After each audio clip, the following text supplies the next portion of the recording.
സാധാരണ എണീക്കുന്നതിന് കുറച്ച് നേരത്തെ തന്നെ ഇന്ന് ഞാൻ എണീറ്റിട്ടുണ്ടായിരുന്നു.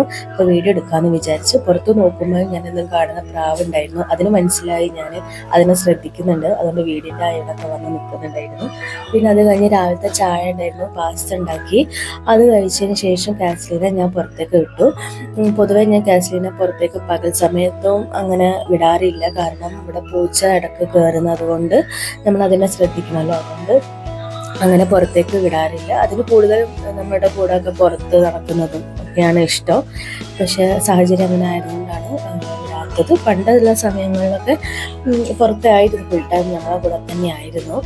അപ്പം ഇപ്പോൾ എൻ്റെ കൂടെ ഇങ്ങനെ കുറേ നേരം ഇങ്ങനെ ഓരോന്ന് കളിച്ച് ഓരോന്ന് സംസാരിച്ചുകൊണ്ടിരുന്നു.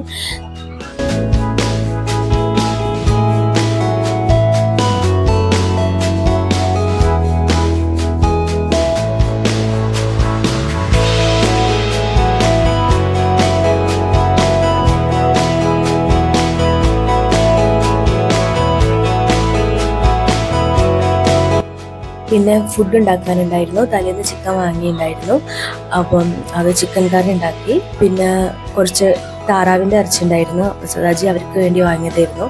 അങ്ങനെ അതും ഉണ്ടാക്കി വെച്ചിട്ടുണ്ട്.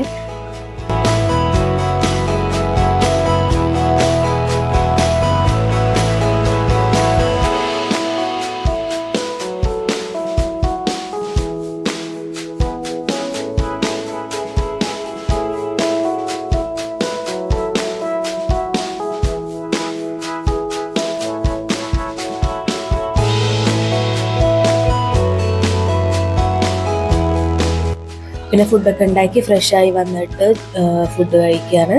തലേന്നത്തെ ബാക്കി കുറച്ച് ബിരിയാണി ഉണ്ടായിരുന്നു, അപ്പം ഉണ്ടാക്കി ചിക്കൻ കറിയെല്ലാം കൂട്ടിയിട്ട് കഴിച്ചു. പിന്നെ നട്ടുച്ച നോക്കിയിട്ട് ഇവിടുത്തെ ഫാനും കേടായിട്ടുണ്ടായിരുന്നു. അപ്പോൾ സദാജി പറഞ്ഞ് റെഡി ആയിക്കോ, പോയിട്ട് ഒരു പുതിയ ഫാന് വാങ്ങിയിട്ട് വരാമെന്ന്. അങ്ങനെ ഫാന് വാങ്ങാൻ വേണ്ടി പോവാണ്. പിന്നെ ഏതായാലും പുറത്തേക്ക് ഇറങ്ങുകയാണ്, അപ്പം ജസ്റ്റ് ഒരു ഡ്രൈവൊക്കെ പോയിട്ട് വരാമെന്ന് എഴുതി. പിന്നെ സ്ഥിരമായിട്ട് പോകുന്ന രാത്രി കോഫി കുടിക്കാനൊക്കെ പോകുന്ന അതേ വഴി തന്നെയാണിത്. ഇത് പഴനി റെയിൽവേ സ്റ്റേഷൻ്റെ ഭാഗമാണ്.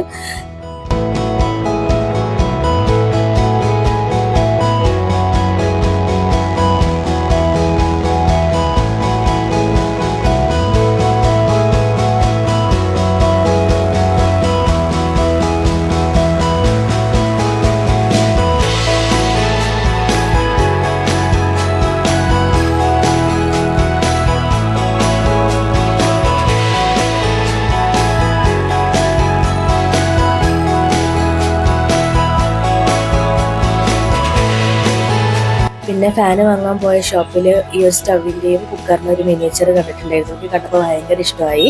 എനിക്കത് വീട്ടിലോട്ട് എടുത്ത് കൊണ്ടുവരണമെന്നൊക്കെ തോന്നിയിട്ടുണ്ടായിരുന്നു. പിന്നെ ഞാൻ അതവിടെ വെച്ചു. പിന്നെ എന്താ പറയുക, ഒരു ഐസ്ക്രീം വാങ്ങിയിട്ടുണ്ടായിരുന്നു. ഞാൻ ആക്ച്വലി ഒരു 4-5 മാസത്തിന് ശേഷമാണ് ഞാൻ ഐസ്ക്രീം കഴിക്കുന്നത്. ഇനി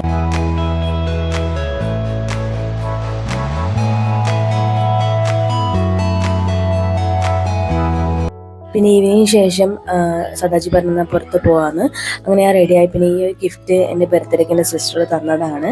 പിന്നെ സദാജിക്ക് പ്രിൻ്റ് എടുക്കാനുണ്ടായിരുന്നു, അപ്പം അവിടേക്ക് പോയി.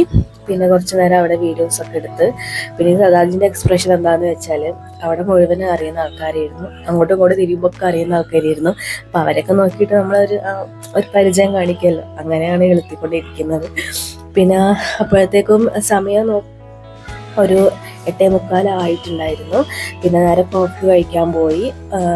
കോഫി കഴിച്ചു. ഞാൻ പിന്നെ അവിടെ ഇരുന്ന് ഓരോ വീഡിയോസൊക്കെ എടുത്തുകൊണ്ടിരിക്കുമ്പോൾ അവർക്ക് ചടപ്പ്, അവരെ മാത്രം എടുക്കുന്നതുകൊണ്ട് പിന്നെ എന്തിനാണ് വെറുതെ എന്നൊക്കെ പറഞ്ഞുകൊണ്ടിരിക്കുകയാണ്. പിന്നെ തിരിച്ച് വീട്ടിലെത്തിയ ശേഷം സദാജി പറഞ്ഞാൽ നമുക്ക് എന്നാല് സിനിമയ്ക്ക് പോകാമെന്ന് നൈറ്റ്. അപ്പോൾ വീട്ടിനടുത്തുള്ള തിയേറ്റർ തന്നെയാണ്, അപ്പോൾ അങ്ങോട്ടേക്ക് പോയി. ഞങ്ങൾ ഈ ഇടയായിട്ട് ഞങ്ങൾ അധികം നൈറ്റ് മൂവിക്ക് പോകാറില്ലായിരുന്നു. പിന്നെ ഒരു ഗ്യാപ്പൊക്കെ കഴിഞ്ഞിട്ടാണ് ഇപ്പോൾ സിനിമയ്ക്ക് വന്നത്. 10:30 ഷോ ആയിരുന്നു. പിന്നെ ഉള്ളിലോട്ട് വന്നപ്പോഴാണ് മനസ്സിലായത് ആള് കുറവാണെന്ന്. അപ്പോൾ ആള് കുറഞ്ഞതുകൊണ്ട് കുറച്ച് പേരും കൂടി വന്നിട്ട് സിനിമ ഇടാമെന്നുള്ള രീതിയിൽ അവിടെ വെയിറ്റ് ചെയ്തിട്ടിരുന്നു. ഒരു 10:45 സമയമായപ്പോൾ സിനിമ ഇട്ട്. അതുവരെ നമ്മൾ പുറത്ത് കുറച്ച് നേരം ഇങ്ങനെ വെയിറ്റ് ചെയ്ത്. കുറച്ച് പേരെ ഉണ്ടായിട്ടുള്ളൂ, അത്ര ആൾക്കാരൊന്നുമില്ല. പിന്നെ ഈ സിനിമയാണ് ഞാൻ കണ്ടത്. സിനിമയുടെ പേര് എനിക്ക് ഓർമ്മയില്ല,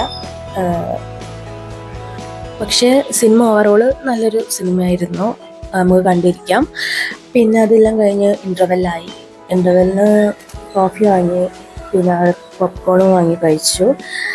പിന്നെ സിനിമയെല്ലാം കഴിഞ്ഞ് വീട്ടിൽ തൊട്ടടുത്തായതുകൊണ്ട് തന്നെ പോകാൻ എളുപ്പമാണ്. പിന്നെ ഇന്നത്തെ ദിവസം ഇത്രയേ ഉള്ളൂ. അപ്പം ഈ വീഡിയോ കണ്ട് സപ്പോർട്ട് ചെയ്തായിരുന്നു. Thanks for watching. Tata bye.